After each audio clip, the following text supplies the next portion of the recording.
देश में जो ईवीएम मशीन से चुनाव और वोट चोरी को लेकर के विपक्ष का जो विरोध चल रहा है, सरकार से बैलेट पेपर से चुनाव कराने की मांग चल रही है, और अब इन सब के बीच कर्नाटक से एक ऐसी खबर आ गई है जिसने एक उम्मीद जता दी है कि क्या देश में बहुत बड़े स्तर पर चुनाव सुधारों की तरफ अलग अलग राज्य सरकारें बढ़ रही हैं, और क्या वाकई में देश में बैलेट पेपर के जरिए होने वाले चुनाव काफी हद तक अब संभव दिखाई दे रहे हैं। इस पर आज हम चर्चा करेंगे, और चर्चा में हमारे साथ मौजूद है प्रोफेसर अक्ल स्वामी सर।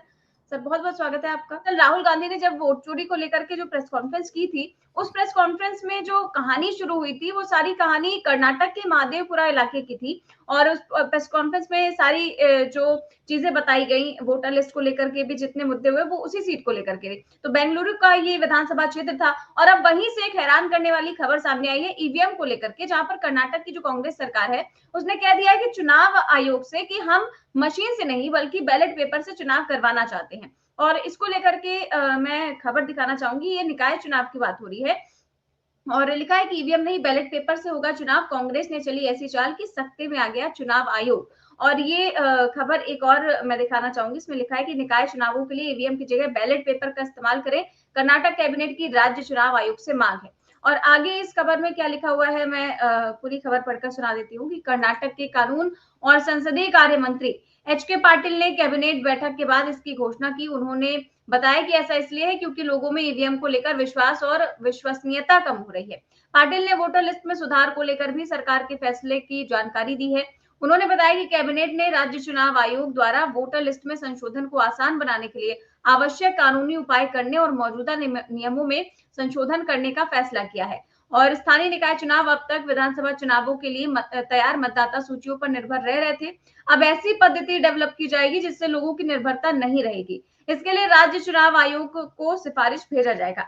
पाटिल ने मीडिया को बताया कि पिछले कुछ महीनों में कर्नाटक और पूरे देश में मतदाता सूची में बेमेल नाम जोड़ने और हटाने के कारण वोट चोरी की व्यापक चिंताएं रही हैं। उन्होंने कहा कि अब हमने राज्य निर्वाचन आयोग को मतदाता सूची में संशोधन करने की सिफारिश करने का निर्णय लिया है, ताकि सुनिश्चित किया जा सके कि कर्नाटक में मतदाताओं को मतदान करने के अधिकार से वंचित न किया जाए।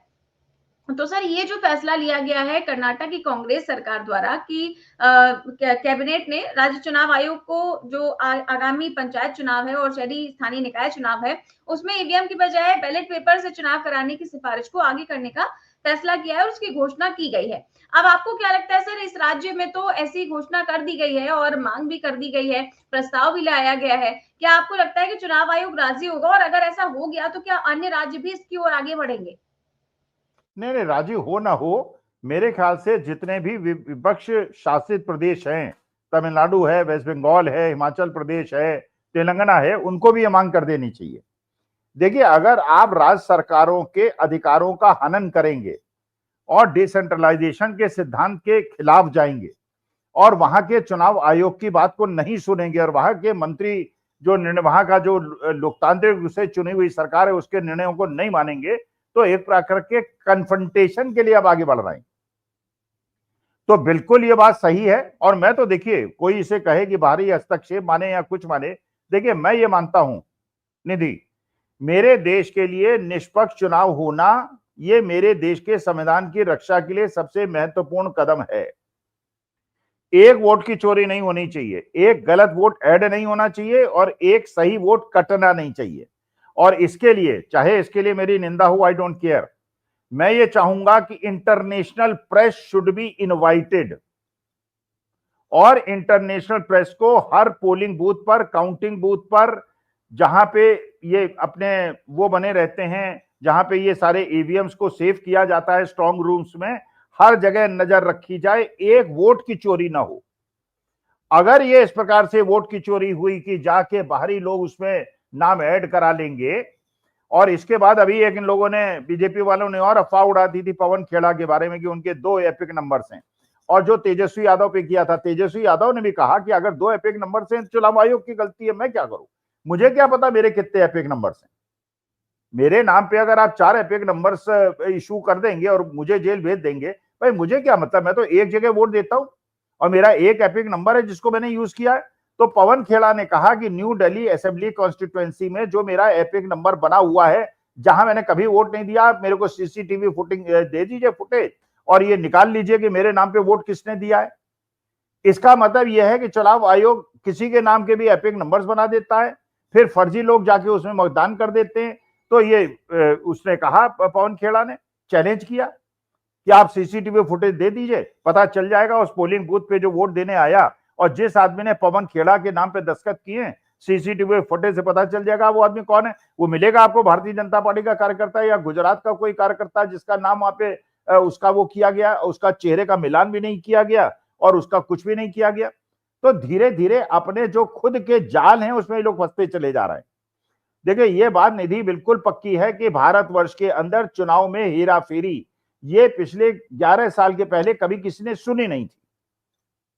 हम लोगों को इतना गर्व होता था कि छोटे छोटे देशों में जब चुनाव होते थे वो हमारे चुनाव आयोग को आमंत्रित करते थे कि हमें गाइड कीजिए इलेक्शन कैसे कराया जाए। और आज के तारीख में सबसे बदनाम संस्था अगर हिंदुस्तान के अंदर कोई हो गई है तो चुनाव आयोग हो गया। जहां हम लोग शिक्षक थे, आज के तारीख में हमें चीन की श्रेणी में रखा जाता है। उनके आंकड़ों पे किसी विश्वास नहीं, उनके प्रोडक्ट पे किसी को विश्वास नहीं। तो इस प्रकार से अपनी विश्वसनीयता को खुद ही खत्म कर रहे हैं और विश्व की उस शक्ति को जो 30% मार्केट को कैप्चर करती है और 70% मार्केट अपने मित्रों के साथ कैप्चर करती है, उसे दुश्मनी पाल रहे हैं और वामपंथियों की गोद में जाके बैठे हुए हैं। फिर वामपंथ के खिलाफ बोलते हैं, फिर कहते हैं अर्बन नक्सल कहते हैं। जहां पे थिमेन स्क्वायर के अंदर लाखों चीनी छात्रों को आज से 40 साल पहले टैंकों से कुचल कुचल के मारा गया था और जिस चीन ने हमारे गलवान के अंदर हमारे सैनिकों की हत्या की थी, उस चीन से दोस्ती कर रहे हैं आप। और जो लोकतांत्रिक देश है अमेरिका, यूरोप, ऑस्ट्रेलिया, न्यूजीलैंड, जहां पे लोकतंत्र की नींव है, उनसे दुश्मनी कर रहे हैं। तो ये समझ में नहीं आ रहा ये साम्यवादी सरकार है मोदी जी की, ये दक्षिणपंथी है, ये वामपंथी है या नक्सलाइट्स हैं। I don't know what type of government is it. बिल्कुल सर, अब हम चर्चा करते हैं एडीआर की रिपोर्ट को लेकर के। और ये बहुत ही महत्वपूर्ण रिपोर्ट है क्योंकि जो बीजेपी है वो मोदी सरकार 130वां संविधान संशोधन विधेयक तो लेकर आ रही है, मगर शायद उन्होंने अपने पार्टी में ही नहीं देखा कि इतने सारे दागी मंत्री और सांसद बैठे हुए हैं। मोदी जी के 72 मंत्रियों में से 29 मंत्री ऐसे हैं जिनके नाम पर आपराधिक मामला दर्ज है और एडीआर की रिपोर्ट में इसका खुलासा हुआ है। और देखिए लिखा हुआ है कि ऐसे सवरेगा देश, करीब आधे मंत्रियों पर दर्ज है गंभीर आपराधिक मामले, एडीआर की रिपोर्ट में खुलासा हुआ है। तो इसका खुलासा एडीआर की रिपोर्ट में हुआ है और खास बात यह है कि रिपोर्ट ऐसे समय में आई जब केंद्र सरकार ने गंभीर आपराधिक आरोपों में गिरफ्तारी के बाद 30 दिन तक हिरासत में रहने पर प्रधानमंत्री, मुख्यमंत्री और मंत्रियों को पद से हटाने का प्रावधान करने वाले बिल को संसद में पेश किया है। और तो और इसी बीच एडीआर ने पूरे देश में 643 मंत्रियों के हलफनामों का अध्ययन किया। इनमें पाया गया कि 302 मंत्रियों के खिलाफ आपराधिक मामले दर्ज है। इनमें 302 मंत्रियों में से 174 पर गंभीर आपराधिक मामले दर्ज है और हैरानी की बात यह है कि इनमें सबसे ज्यादा भाजपा के मंत्री हैं। अब सवाल ये है सर कि ये सारी जो बातें की जाती हैं, गिरफ्तारी की बातें हैं, संस्कारी पार्टी की बातें हैं, संस्कार की बातें तो करती है बीजेपी, लेकिन अब क्या इन पर एक्शन होगा? क्या इन पर कोई कार्रवाई होगी जो इनके मंत्री हैं? और क्या इनका इस्तीफा लिया जाएगा या फिर ये भी भाजपा की वॉशिंग मशीन में अब धुल चुके हैं, इनको गिरफ्तारी की ही नहीं जाएगी? नहीं, बड़ा बारीक काम किया है भारतीय जनता पार्टी ने। उन्होंने कहा कि 1 महीने की जेल होने के बाद इनको जेल ही नहीं होगी, मुकदमा चलता रहेगा, जेल नहीं होगी ना। 1 महीने की जेल के बाद ही तो इनके मंत्री पद छीनेगा। ब्रजभूषण शरण सिंह पे कोई केस लगा क्या? पॉस्को एक्ट में व्यक्ति को, आरोपी व्यक्ति को तुरंत गिरफ्तार किया जाता है, फिर उसको प्रूव करना पड़ता है उसने पॉस्को का काम नहीं किया। वहां टाइम दे दिया गया, लड़की पे दबाव डाला गया, परिवार ने कहा साहब दबाव था इसलिए हमने चेंज कर लिया। 1 दिन अरेस्ट हुए क्या? ये लोग अरेस्ट हो जाएंगे अपोजिशन वाले, उनको बेल भी नहीं मिलेगी। 5-5 साल तक ऐसे ऐसे नौजवान जेल के अंदर बंद हैं जो केवल युवा हैं और उन्होंने युवाओं के अंदर जो एक क्रांति का बिल्कुल होता है वो वाक्य बोले थे। 5 साल से जेल में है, चार्जशीट फाइल नहीं हुई है। तो ये गलतफहमी मत पालिए, ये बीजेपी के लोगों को अरेस्ट ही नहीं करेंगे और अपोजिशन वालों को अरेस्ट करेंगे और 31 दिन तक जेल में रखेंगे, फिर उन्हें हटा देंगे। तो इसके मामले में ये नीतीश कुमार और चंद्रबाबू नायडू भी खतरे के निशाने पे हैं। अगर ये सरकार को नहीं गिरा देते नीतीश कुमार, और ये जो संवैधानिक संशोधन है वैसे ही नहीं पास होगा, 2/3 मेजोरिटी चाहिए, लेकिन अगर ये पास हो गया तो नीतीश कुमार चंद्रबाबू नायडू की भी इनिंग खत्म समझिए आप। ये अपने लोगों को अरेस्ट ही नहीं होने देंगे। जज साहब उनको बेल दे देंगे, क्योंकि वहां सॉलिसिटर जनरल जाएंगे और कहेंगे साहब केस विड्रॉ कर रहे हैं। योगी जी पे कितने केस थे, सारे विड्रॉ हो गए कि नहीं? केशव प्रसाद मौर्य पे कितने केस थे, विड्रॉ हो गए कि नहीं?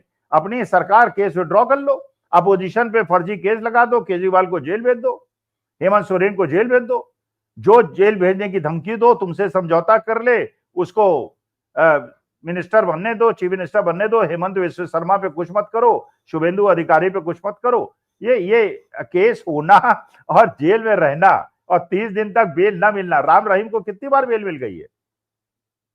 मेरे ख्याल जेल में कम रहते हैं और घर में ज्यादा रहते हैं वो, और इलेक्शन के पहले उनको बेल मिलती है और उसके बाद वो आके अपना कन्वेंसिंग करते हैं और खुलेआम, जबकि कोर्ट का ऑर्डर होता है जाके राजनीतिक गतिविधियों में पार्टिसिपेट नहीं करेंगे। तो बेसिकली देखिए, इंटेंशन अगर किसी की साफ हो तो कानून साफ हो सकता है, वो होना नहीं है। ये सब अपोजिशन वालों को जेल भेजेंगे, बल्कि यूट्यूबर्स को भी जेल भेजेंगे। तो कह देंगे कि निधि तिवारी और अखिल स्वामी ये 2 से 2.5 नहीं बैठेंगे, इनको 31 दिन हो गया, अभी अपने पद से इस्तीफा दे। तो ये कुछ नहीं, ये इस चक्कर में मत पड़िए। इनसे किसी प्रकार की न्याय की उम्मीद आप नहीं रख सकते। और ये सरकार अगर चंद्रबाबू नायडू और नीतीश कुमार नहीं गिराते हैं, इसका माने उन पे भी लोगों को विश्वास नहीं करना चाहिए।